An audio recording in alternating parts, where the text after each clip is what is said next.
Hello welcome back to my YouTube channel. അങ്ങനെ ഇപ്പോൾ ഇതേ തേർഡ് ഡേ ആയിട്ടോ നമ്മൾ മലേഷ്യയിൽ വന്നിട്ട്. അപ്പോൾ ഇന്നത്തെ വിശേഷങ്ങളാണ് ഇനി കാണാൻ പോകുന്നത്. അപ്പോൾ ഇന്ന് ഓൾറെഡി ഞാൻ എണീറ്റപ്പോൾ എനിക്ക് ഓൾറെഡി നല്ലോണം വയ്യായിരുന്നു. ഇന്നലെ ഞാനൊരു 4 മണിയൊക്കെ കഴിഞ്ഞിട്ട് ഉറങ്ങുമ്പോൾ തന്നെ എനിക്ക് വയ്യാണ്ട്. അപ്പോൾ ഇന്ന് എണീക്കുമ്പോൾ അത്ര സുഖം ഉണ്ടായിരുന്നില്ല. എന്നാലും നമ്മൾ പോകണമല്ലോ, ട്രിപ്പ് പോകണമല്ലോ എന്ന് വിചാരിച്ച് അങ്ങനെ എണീറ്റു. ഇതാണ് എൻ്റെ ഔട്ട്ഫിറ്റ് വരുന്നത്. അപ്പോൾ നമുക്കിന്ന് സിറ്റിയിലാണ്, അതായത് സിറ്റിയിലുള്ള കാര്യങ്ങളാണ് ഇന്ന് കാണാൻ പോകേണ്ടത്. അപ്പോൾ ഇന്ന് പിക്ക് ചെയ്യാൻ വന്നത് അതുകൊണ്ട് തന്നെ ഒരു 9 മണിയൊക്കെ ആയിട്ടുണ്ട്. 9 മണി, ഞാനൊരു 8 മണിയായിട്ട് എണീക്കാനായിട്ട്. കാരണം ഞാൻ ഒരുപാട് വൈകിട്ടുണ്ട്. എനിക്ക് അത്രയും വയ്യാത്ത കാരണം ഒരുപാട് വൈകിട്ടാണ് ഉറങ്ങിയത് തന്നെ. അപ്പോൾ ലേറ്റായിട്ടാണ് എണീറ്റത്. അങ്ങനെ നമ്മൾ ആദ്യം വണ്ടി കയറി നേരെ പോയത് ബ്രേക്ക്ഫാസ്റ്റ് കഴിക്കാനാണ്. അപ്പോൾ ഇന്ന് ബൊഫേ ആയിരുന്നു. അപ്പോൾ ബ്രേക്ക്ഫാസ്റ്റിന് എന്തൊക്കെയാണ് കഴിച്ചതെന്നുള്ള വീഡിയോ പുറകെ വരുന്നതായിരിക്കും, അല്ലെങ്കിൽ ഞാൻ മുന്നേ അപ്ലോഡ് ചെയ്തിട്ടുണ്ടാവും കേട്ടോ. അപ്പോൾ ഇവിടുന്ന് പിന്നെ നമ്മൾ ഇറങ്ങി. നമ്മൾ ആദ്യത്തെ ഡെസ്റ്റിനേഷൻ എന്ന് പറയുന്നത് ഒരു ടെമ്പിളാണ് കേട്ടോ. തിയാഹു ടെമ്പിൾ അങ്ങനെ എന്തോ ആണിത് പറയുന്നത്. ഒരുപാട് ട്രഡീഷണൽ ആയിട്ടുള്ള ആചാരങ്ങളൊക്കെ ഉള്ള ഒരു അമ്പലമാണ്. അപ്പോൾ ഇവിടെ നമുക്ക് ഫ്യൂച്ചറിലെ കാര്യങ്ങൾ പ്രാർത്ഥിച്ചിട്ട് നമ്മളിപ്പോൾ ഈ ചെയ്യാൻ പോകുന്ന കാര്യം ചെയ്ത് കഴിഞ്ഞാൽ അതിനൊരു മെസ്സേജ് തരും, അങ്ങനെ ഒരു സംഭവമാണ് കേട്ടോ. അതിന് മുന്നേയായിട്ട് നമ്മളവിടെ ഒരു ഡൊണേഷൻ പോലെ നമ്മൾ കുറച്ച് പൈസ, കുറച്ചൊന്നുമില്ല, ഒരു 1 റിംഗറ്റൊക്കെ ഇടണം. അത് കഴിഞ്ഞിട്ട് ഈ ഒരു എന്താ പറയുക, ഇവരുടെ ഈ ഒരു ആചാരം ചെയ്യണം. എന്താണെന്ന് വെച്ചാൽ ആ ഒരു സിൽവർ ഇതിൽ എന്താ കുറേ അമ്പ് പോലത്തെ കുറേ ഒരു മരത്തോണ്ട് ഉണ്ടാക്കിയ സംഭവമുണ്ട്. ഇത് നമ്മളൊരു 3 വട്ടം ഇങ്ങനെ മുകളിലോട്ടാക്കി താഴോട്ട് ഇടുക. അങ്ങനെ 3 വട്ടം ആക്കിയിട്ട് 3-ാമത്തെ വട്ടം ഇടുമ്പം ഏതെങ്കിലും ഒരെണ്ണം എല്ലാത്തിനെയും കാട്ടും മുകളിലായിട്ട് നിൽക്കുന്നുണ്ടാവും. അപ്പോൾ 3-4 വട്ടം ഉണ്ട് തോന്നുന്നുണ്ട്, ഞാൻ കുറേ വട്ടം ഉണ്ടല്ലോ. അപ്പോൾ അത് ആ കയറി നിൽക്കുന്നത് എടുത്താലാണ് നമുക്ക് അതിനുള്ളൊരു മെസ്സേജ് ഉണ്ടാവുക. അപ്പോൾ അത് എടുക്കുക. അതിൻ്റെ മുകളിൽ ഒരു നമ്പർ ഉണ്ടായിരിക്കും. ഈ നമ്പർ എഴുതിയിട്ടുള്ള ബോക്സ്, അതായത് ഈ സിൽവറിൽ ഇങ്ങനെ ഉണ്ടാവുമല്ലോ, അപ്പോൾ ആ നമ്പറിലുള്ള ബോക്സ് അത് തുറന്നു കഴിഞ്ഞാൽ അതിലൊരു പേപ്പർ ഉണ്ടാവും. അതാണ് നമുക്കുള്ള മെസ്സേജ് വരുന്നത് കേട്ടോ. ഇവരുടെ വിശ്വാസപ്രകാരം അത് നമുക്ക് അവിടുത്തെ ഗോഡ് നമുക്ക് തരുന്ന ഒരു മെസ്സേജായിട്ടാണ് ഇവിടെ ഉള്ളവരൊക്കെ കാണുന്നത് കേട്ടോ. അപ്പോൾ നമ്മൾ ആക്ച്വലി എല്ലാവരും ചെയ്യുന്നുണ്ടായിരുന്നു. അപ്പോൾ നമ്മളും ചെയ്തു. അപ്പോൾ എനിക്ക് കിട്ടിയൊരു മെസ്സേജ് ഇതാണ് കേട്ടോ. അത് കഴിഞ്ഞ് വിജയ് ചെയ്തു. അപ്പോൾ വിജയും ഒരു 3 വട്ടം, വിജയുടെ 3 വട്ടമൊക്കെ ഇട്ടപ്പോഴേക്കും കിട്ടിയിട്ടുണ്ടായിരുന്നു കേട്ടോ.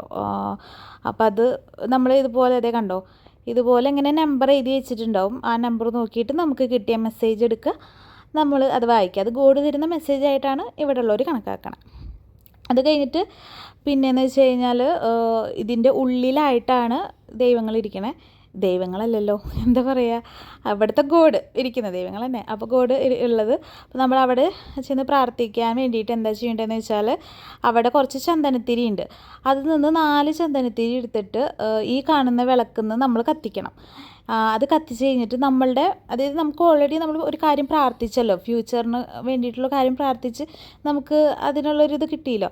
അപ്പോൾ നമ്മൾ എന്താ ചെയ്യേണ്ടതെന്ന് വെച്ചാൽ ഇത് കത്തിച്ചതിന് ശേഷം നമ്മളതിനെ മൊത്തത്തിലൊന്ന് ഒഴിഞ്ഞിട്ട് നമ്മൾ ഈ അവിടെയുള്ള ദൈവങ്ങളുടെ മുന്നിൽ പോയി പ്രാർത്ഥിച്ചിട്ട് എൻ്റെ ബാക്കിൽ കാണുന്നില്ലേ ഒരു എന്താ പറയുക, ഒരു കലം പോലത്തെ ഒരു സംഭവം, അതിൽ കുത്തിവയ്ക്കുകയാണ് കേട്ടോ ചെയ്യേണ്ടത്. അപ്പോൾ എനിക്ക് ആദ്യം വലിയ ഐഡിയ ഉണ്ടായിരുന്നില്ല ഇതെങ്ങനെ ചെയ്യണമെന്ന്. ആ ഗൈഡ് നമുക്കെല്ലാം ക്ലിയറായിട്ട് പറഞ്ഞു തന്നിട്ടുണ്ടായിരുന്നു.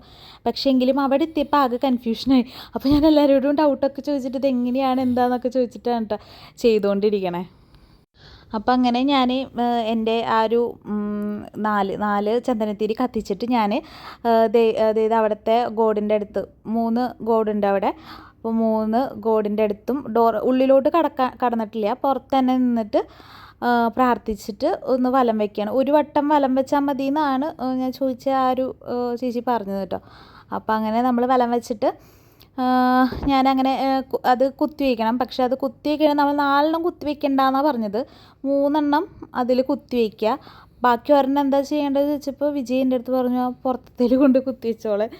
അപ്പോൾ എനിക്ക് തോന്നുന്നു ഇത് നമ്മൾ ചെയ്യുമ്പോൾ ഇങ്ങനെ തന്നെയാണോ എന്നൊന്നും എനിക്കറിയില്ല. അപ്പോൾ നമ്മൾ ആ ഒരു നമുക്കറിയുന്ന രീതിയിലും പിന്നെ അവിടെ ഉള്ളവരോട് ചോദിച്ചിട്ടൊക്കെ ചെയ്യണതാണ്. മേ ബി ഇങ്ങനെയല്ലായിരിക്കാം, അറിയില്ല. അപ്പോൾ എനിക്കറിയുന്ന രീതിയിൽ ചെയ്ത് നോക്കിയതാട്ടോ. അപ്പം അങ്ങനെ ഞാനതിൽ അങ്ങനെ കൊണ്ട് കുത്തി വെച്ചു കേട്ടോ. അപ്പോൾ ഇവിടെ ഒരുപാട് പേര് പ്രാർത്ഥിക്കാൻ വന്നിട്ടുണ്ട് കേട്ടോ. ഒരുപാട് പേര് ഭയങ്കര ഭയങ്കര വിശ്വാസമുള്ള ആൾക്കാരും ഉണ്ടായിരുന്നു. ഭയങ്കര സീരിയസ് ആയിട്ട് ഈ ഒരു ഇത് നമുക്കൊരു കൗതുകമാണല്ലോ ഇതൊക്കെ, പക്ഷേ ഇത് വളരെ സീരിയസ് ആയിട്ട് ഭയങ്കരമായിട്ട് പ്രാർത്ഥിക്കാൻ വന്നിട്ടുള്ള കുറേ ആൾക്കാരും ഉണ്ടായിരുന്നു കേട്ടോ. പിന്നെ ഒന്നാമത്തെ കേസ് എന്ന് വെച്ചാൽ ഇത് ഫുൾ നല്ല ഭംഗിയാണ് കാണാൻ. അപ്പോൾ ഇതൊരു അമ്പലം എന്നതിലുപരി നമ്മുടെ എനിക്ക് തോന്നുന്നു അതായത് വെഡ്ഡിങ് കഴിഞ്ഞവരുടെ ഷൂട്ടിംഗ് വരെ ഇവിടെ നടക്കുന്നുണ്ട്. ഫോട്ടോഷൂട്ടും കാര്യങ്ങളൊക്കെ ഇവിടെ നടക്കുന്നുണ്ട്. അപ്പോൾ ഇതാണ് കേട്ടോ ഇവിടുത്തെ ഇവരുടെ ഗോഡ്. അപ്പോൾ മൂന്ന് പേരുണ്ട്. ഇതിനെക്കുറിച്ചൊക്കെ നമുക്ക് ഗൈഡ് പറഞ്ഞു തന്നിട്ടുണ്ടായിരുന്നു, പക്ഷേ എനിക്ക് അറിയില്ല, ഞാൻ മറന്നുപോയി. അപ്പോൾ അങ്ങനെ അതാണ്. പിന്നെ ഇപ്പോൾ എൻ്റെ കഴിഞ്ഞപ്പം വിജയ് ചെയ്യാണ്. എന്നെക്കാട്ടിലും സീരിയസ് ആയിട്ട് വിജയാണ് ചെയ്തേ തോന്നുന്നു. എനിക്ക് അറിയാത്ത കാരണം ഞാൻ ഭയങ്കര ഒരു എന്താ പറയുക, അത്രയും ഭയങ്കര ഭക്തിപൂർവ്വം ഒന്നല്ല കേട്ടോ ചെയ്തത്. അപ്പോൾ ഈ പ്രാർത്ഥനയും കാര്യങ്ങളൊക്കെ കഴിഞ്ഞാൽ നമുക്ക് ഈ ഒരു ലൊക്കേഷൻ ഫുള്ള് എക്സ്പ്ലോർ ചെയ്യാനുള്ളൊരു ടൈമാണ് കേട്ടോ. അത്യാവശ്യം എക്സ്പ്ലോർ ചെയ്യാനുള്ള ഒരു ടെമ്പിൾ തന്നെയാണ്. അത്രയും ഭംഗിയെന്ന് വെച്ചാൽ നല്ല ഭംഗിയുള്ളൊരു ടെമ്പിളാണ്. പക്ഷെ വേറെ പ്രശ്നം എന്താണെന്ന് വെച്ചാൽ നമ്മൾ ചെന്ന ദിവസം ഭയങ്കര വെയിലെന്ന് വെച്ചാൽ ഭയങ്കര വെയിലായിരുന്നു. നമുക്ക് ഇങ്ങനെ നോക്കി നിൽക്കാൻ പറ്റുന്നില്ല. അതായത് നമുക്ക് മുകളിൽ പോയിട്ടാണല്ലോ നമ്മൾ അടിക്കൊക്കെ നോക്കുന്നത്, പിന്നെ സൈഡിലൊക്കെ ഉള്ളതൊക്കെ നോക്കുക. അപ്പോൾ കണ്ണിലോട്ടും ഒക്കെ വെയിലടിച്ചിട്ട് ആകെ ഭയങ്കര ടാസ്ക്കായിരുന്നു. അപ്പോൾ വെയിലുള്ള കാരണം നമുക്ക് അധികം എക്സ്പ്ലോർ ചെയ്യാൻ പറ്റിയില്ല. എന്നാലും അത്യാവശ്യം നമ്മൾ എക്സ്പ്ലോർ ചെയ്തിട്ട് ആ ടെമ്പിളിൽ നിന്ന് ഇറങ്ങി. പിന്നെ നമ്മൾ നേരെ പോയത് കിങ് പാലസിലോട്ടാണ് കേട്ടോ. കിങ് പാലസ് കഴിഞ്ഞിട്ട് നമ്മൾ നേരെ പോയത് നാഷണൽ മോണമെൻറ്റോ, നാഷണൽ മസ്കിറ്റോ, അങ്ങനെ ഏതൊക്കെയോ സ്ഥലത്തേക്ക് നമ്മൾ പോയിട്ടുണ്ടായിരുന്നു. ഒരു 6-7 സ്ഥലങ്ങളിൽ നിന്ന് കവർ ചെയ്തിട്ടുണ്ട് കേട്ടോ. പക്ഷെ ഒന്നും നമുക്ക് എൻട്രി ഉണ്ടായിരുന്നില്ല. നമ്മളെല്ലാം ഫോട്ടോഷോപ്പ് ആ ഒരു സംഭവമായിരുന്നു. ചിലത് എന്തോ ചോക്ലേറ്റ് ഫാക്ടറി അങ്ങനത്തെ സ്ഥലങ്ങളിലോട്ടൊക്കെ നമ്മൾ എൻട്രി ഉണ്ടായിരുന്നു. കൂടുതലും നമുക്ക് ഫോട്ടോസ് എടുക്കുക, വീഡിയോസ് എടുക്കുക, അങ്ങനത്തെ സംഭവമായിരുന്നു. എല്ലാം ഈ പറയുന്ന പോലെ 10, 15, 20 മിനിറ്റൊക്കെയാണ് ഓരോ ലൊക്കേഷൻ കവർ ചെയ്യാൻ തന്നിട്ടുള്ളൂ. നമ്മൾ മെയിനായിട്ട് ആ ഫസ്റ്റത്തെ ടെമ്പിളില്ലേ, അവിടെ മാത്രമാണ് ഒരു 1 അവറോളം നമ്മൾ ചിലവഴിച്ചിട്ടുള്ളൂ. ബാക്കി എല്ലാ ലൊക്കേഷനിലും വരിക, ഫോട്ടോസ് എടുക്കുക, വീഡിയോസ് എടുക്കുക, അവിടെയുള്ള കാര്യങ്ങളൊക്കെ ഒന്ന് കാണുക, നേരെ പോയി വണ്ടിയിൽ കയറുക, അടുത്ത ലൊക്കേഷനിലോട്ട് പോവുക. മൊത്തത്തിൽ ഇന്നൊരു ടൈറ്റായിട്ടുള്ള ഷെഡ്യൂളായിരുന്നു. അപ്പോൾ നമ്മൾക്ക് ഓൾറെഡി ഈ പാക്കേജിലുള്ളൊരു 7 സ്ഥലങ്ങൾ കാണണം. ഇത് കൂടാതെ നമുക്ക് KL ടവർ ഫോട്ടോഷോപ്പിലുണ്ട്. അല്ലാണ്ട് നമുക്ക് അതിൻ്റെ ഉള്ളിൽ കയറണമെങ്കിൽ സെപ്പറേറ്റ് ആയിട്ട് കയറാമെന്നും പറഞ്ഞിട്ടുണ്ടായിരുന്നു. ഉള്ളിൽ കയറാനും ഒക്കെ സെപ്പറേറ്റാണ്. അത് ഈ 7 സ്ഥലം കഴിഞ്ഞിട്ട് പിന്നെ കൊണ്ടുപോവാണ് ചെയ്യുക. അപ്പോൾ KL ടവറിൽ ആരും പോയിട്ടുണ്ടായിരുന്നില്ല.